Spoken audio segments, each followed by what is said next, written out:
விஜய் வந்து இங்கே வந்தோடனே பார்த்துட்டு அதிர்ச்சி அடைகிறாங்க நம்ம காவேரி. உடனே வந்து விஜய் என்ன பண்ணுறாரு, சாரதாம்மா கிட்ட இந்த மாதிரி காவேரி கூப்பிட்டு போக தான் வந்திருக்கேன் அப்படின்றாரு. அவங்க அனுப்ப மாட்டேன்னு சொல்லிட்டு பிரச்சனை பண்ணுறாங்க. உடனே வந்து இங்கே பாருங்கள், நீங்கள் அமுச்சு தான் ஆகணும், வேறு வழியே கிடையாது. ஏன்னா வந்து என் குழந்தை வந்து காவேரி வயத்தில் வளர்ந்துட்டுருக்கு.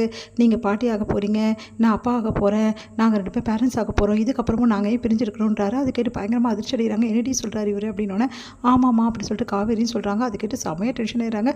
எதுக்காக என்கிட்ட மறைச்ச அப்படின்னு கேட்குறாங்க. அதுக்கு வந்து சாரிம்மா என்னை மன்னிச்சிடுன்னு சொல்லிட்டு அழறாங்க. உடனே வந்து சாரதாவும் அழறாங்க, அவங்க அம்மாவும் அவங்க பாட்டியும் அழறாங்க. அடுத்து வந்து நம்ம காவேரி அழறாங்க. எல்லாரும் ஒரே அழறாங்க. அடுத்து வந்து காவேரி வந்து சரி ஓகே அப்படின்னு சொல்லிட்டு அவங்க வேறு வழி இல்லாமல் அமுச்சு வைக்கிறாங்க. நம்ம விஜய் கூட காவேரி விஜய் சந்தோஷமாக அவங்க வீட்டுக்கு போகிறாங்க. எங்கள் பாட்டி தாத்தா எல்லாக்கிட்டையும் சொல்லி ரொம்ப சந்தோஷப்பட்டுருக்காங்க. அதனால் வந்து இந்த மாதிரி காவேரிக்கு வந்து சீக்கிரமாகவே வளகாப்புலாம் பண்ணணும் அப்படின்னு சொல்லிட்டு 5 மாதம் பண்ணணும் அப்படின்னு சொல்லிட்டு எல்லாரும் பேசுகிறாங்க. இது எல்லாத்தையுமே காவேரி வந்து நினச்சி பார்த்துட்டு சந்தோஷப்பட்டுட்டு இருக்காங்க. இதெல்லாம் இப்படியே நடந்தால் எவ்வளோ சந்தோஷமாக இருக்கும். விஜய் வந்து என்னை அழைச்சிட்டு போவார். அதுக்கப்புறம் என்ன எனக்கு 5ஆம் மாதம் வளகாப்பு பண்ணுவாங்க. அப்புறம் 7ஆம் மாதம் 9ஆம் மாதம் எனக்கு சந்தோஷம் தாங்க முடியாது. இதெல்லாம் நடக்குமா, விஜய் வந்து என்னை அழைச்சிட்டு போவாரா அப்படின்னு சொல்லிட்டு காவேரி இங்கே காத்துட்ருக்காங்க. இங்கே வந்து விஜய்க்கு மெசேஜ் அனுப்புகிறா, நாளைக்கு வந்துடுவீங்கல்ல அப்படின்னு சொல்லிட்டு. கண்டிப்பாக வந்துடுவடா செல்லும் அப்படின்னு சொல்லிட்டு விஜய் மெசேஜ் அனுப்புகிறாரு. இங்கே வந்து என்ன பண்ணுறாங்க, நம்ம விஜயோட சித்தி வந்து விஜய்கிட்ட வந்து பேசுகிறாங்க. விஜய் இன்றைக்கி வந்து சித்தப்பா வீட்டுக்கு வந்தார், எனக்காகவும் சித்தப்பாவை மன்னிச்சிட்றா அப்படின்னோடனே, இங்கே பாருங்கள் சித்தி, நீங்கள் வாங்க போங்க, என்கிட்ட பேசுங்க, என்ன வேணாலும் என்கிட்ட கேளுங்க, எல்லா உரிமையும் உங்களுக்கு இருக்குது. ஆனால் தயவுசெய்து அவரை பற்றி மட்டும் என்கிட்ட பேசாதீங்க, உங்களை கெஞ்சி கேட்குறேன் அப்படின்னு சொல்லிட்டு விஜய் சொல்கிறாரு. டேய் என்ன இப்படி பண்ணுற அப்படின்னு சொல்லிட்டு சொல்கிறாங்க.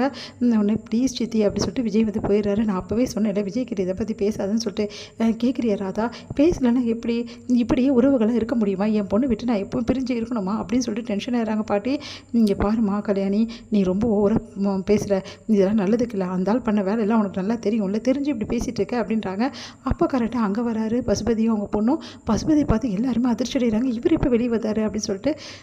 இங்கே பாருங்கள், என்னெல்லாம் உள்ளே வைக்க முடியாது, ஏன்னா என்னெல்லாம் வைக்கணும்னா ரொம்ப கஷ்டம், எனக்கு தெரியும் எப்படி வரணும்னு சொல்லிட்டு. ஆமாம் உங்களுக்கு தெரியாதா எப்படி வரணும்னு, இங்கேயே வந்தீங்க அதை சொல்லுங்கள், விஜய்க்கு தெரிஞ்சது நீங்கள் வந்தது பெரிய பிரச்சனை ஆகிடும் அப்படின்னு.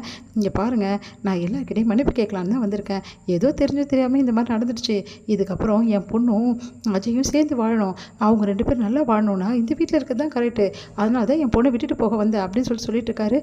நீங்கள் என்ன பேசுகிறீங்க, ஐயோ இது விஜய்க்கு தெரிந்தால் பெரிய பிரச்சனை ஆகிடுமே அப்படின்னு சொல்லிட்டு ராதா சொல்லிட்டு இருக்காங்க. உன்னை பாட்டி வந்து ஏன் தேவையில்லாத வேலை பேசுகிறீங்க, நீங்கள் பண்ண வேலைக்கு உங்களை பார்க்கவே எங்களுக்கு பிடிக்கல, தயவுசெய்து வீட்டை விட்டு வெளியே போங்க அப்படின்றாங்க.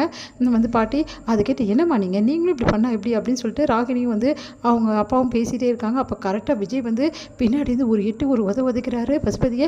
அப்படியே போய் பசுபதி விழுந்துடுறாரு, அதிர்ச்சி அடைகிறாரு. உன்னை எல்லாருமே தடுக்கிறாங்க.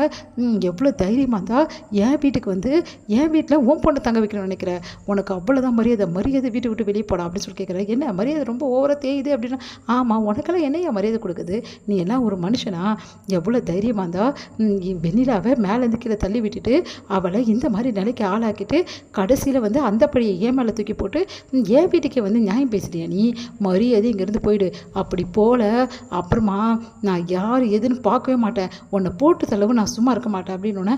அப்படியே அதிர்ச்சி அடைகிறாரு பசுபதி. இங்கே பாரு விஜய் சொல்கிறத கேளு, அந்த காவேரி வேணாம் உனக்கு, நீ அதை சொல்லு, நீ யார் காவேரி வேணான்னு சொல்கிறதுக்கு, காவேரி ஏன் பொண்டாட்டிடா, தேவையில்லாம் பேசுனேன் அவ்வளோதான், பிரச்சனை வந்து காவேரியால் தான், காவேரி உன் கூட இல்லைன்னா நான் ஏன் உன் பிரச்சனை பண்ண போகிறேன், காவேரியை நீ கல்யாணம் பண்ணதால் தான் இவ்வளோ பிரச்சனை உருவாச்சு, அந்த காவேரி எனக்கு விரோதி, அதனால தான் நான் இப்படி பண்ணேன், மற்றபடிலாம் எனக்கு என்னப்பா இருக்குது அப்படின்றாரு.